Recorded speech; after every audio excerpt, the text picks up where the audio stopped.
Here with more, Kentucky Senator and also a medical doctor, Rand Paul.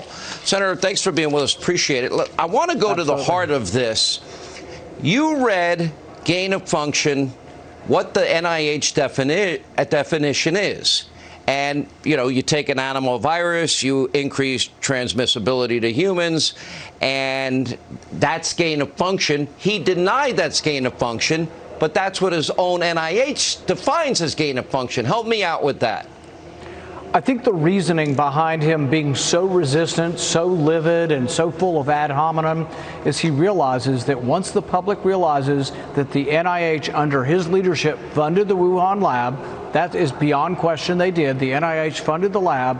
But once the public figures out that they were doing very, very dangerous research there, gain of function research, taking animal viruses and making them more transmissible into humans, once everybody puts this together, he realizes where the blame's going to attach.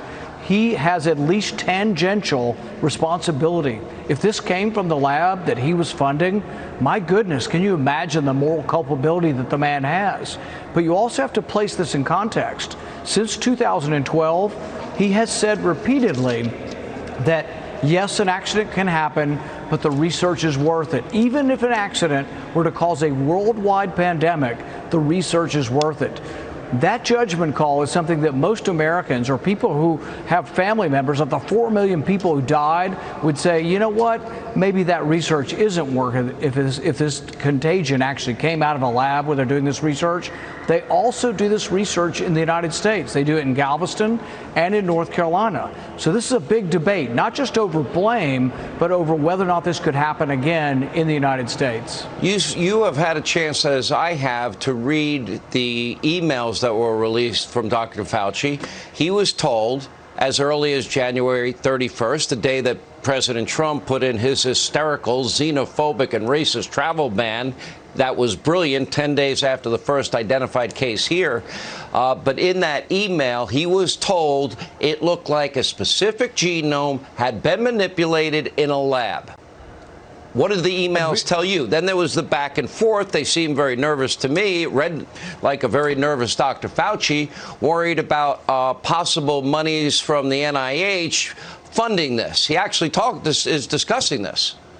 Realize that these emails are frantic, going back and forth. At 2 o'clock in the morning, he's still sending emails out. The first email he sends to his assistant is one of these research papers with Dr. Shi from the Wuhan Institute that is gain of function.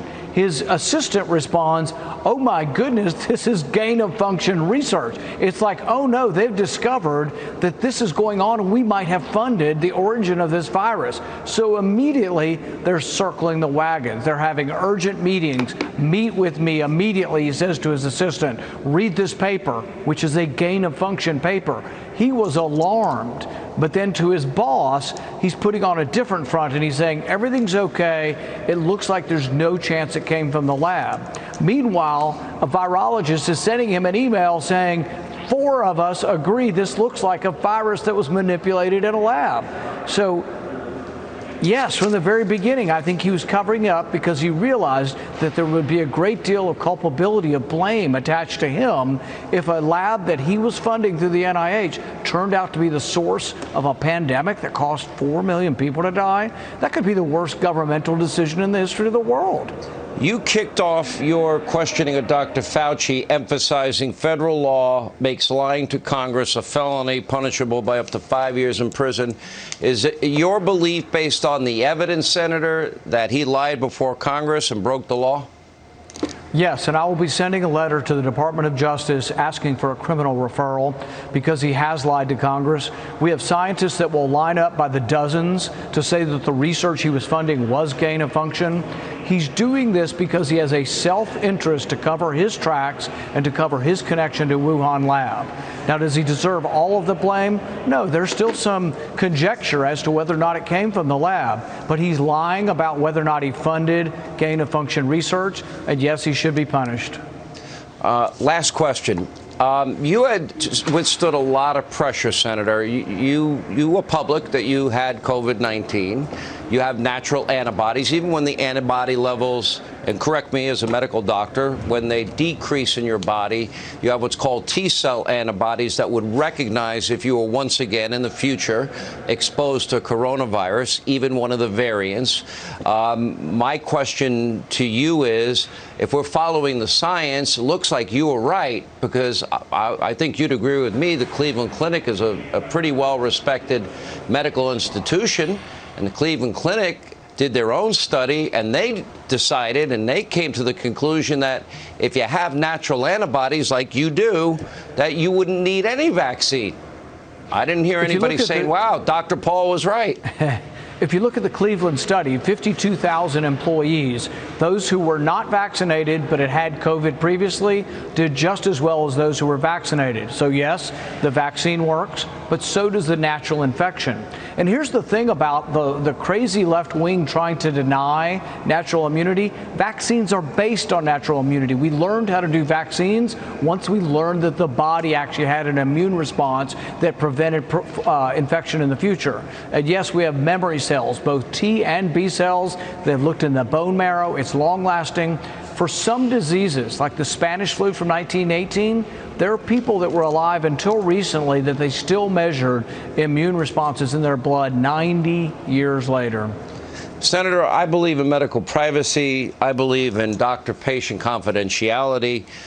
The Biden administration has given a nod and an okay for corporations and schools and universities to mandate that people get the vaccine. Isn't that very different than what the American people were told, that if you get the vaccine, you will be safe, you don't have to worry?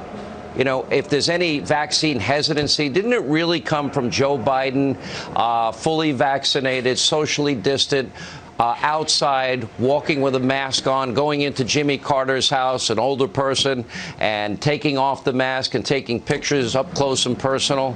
What message is this all sending here? In a free country, individuals make their own decisions on their medical care based on their own risks.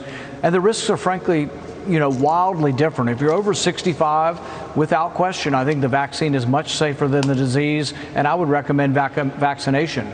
If you're over 40 and overweight, I recommend vaccination.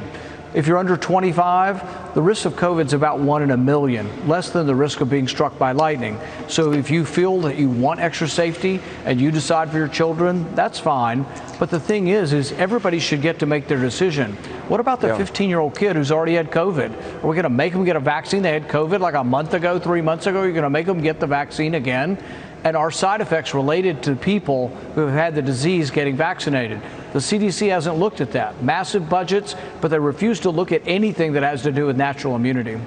Last question. As a doctor, I'm not qualified, in my humble opinion, to give medical advice to people. This has been my statement, and I've said it over and over and over again, although apparently last night finally people heard me. You can go to my website, Hannity.com, and see just a few of the 100 times that I've said it. As a non-doctor, I am urging people, take this seriously. I don't want any more people to die. I believe that people should, if you have a phone, you can get all the research on COVID you want. I think you should talk to your doctor, your doctors, medical professionals you trust. Look at your own individual medical history, your current medical condition, and make the right decision in consultation with your doctor. But take it seriously. As a non-medical professional, is that the right advice, or should I be telling people what to do? Well, in a free society, it's based on persuasion. Whether you're a doctor or not a doctor, people have opinions, and different doctors, frankly, can have different opinions. But in a free society, you get to decide. And people are smarter than you think. But is my advice good? Am I giving good advice? Well, yes, good advice to make your own decision. But my point is that the left thinks that the common man is too stupid to make his own decisions, so they want to make it for you. Every individual in a free society gets to make these decisions, and evidence that people make good decisions, 85% of people over 65 decided to get the vaccine. That's sort of a popular vote in favor of people deciding that it was a good idea, but it shouldn't be forced or mandated. In a free society, we all make those decisions ourselves. Senator and medical doctor Rand Paul, you did a great job today. Thank you, sir, for being with us.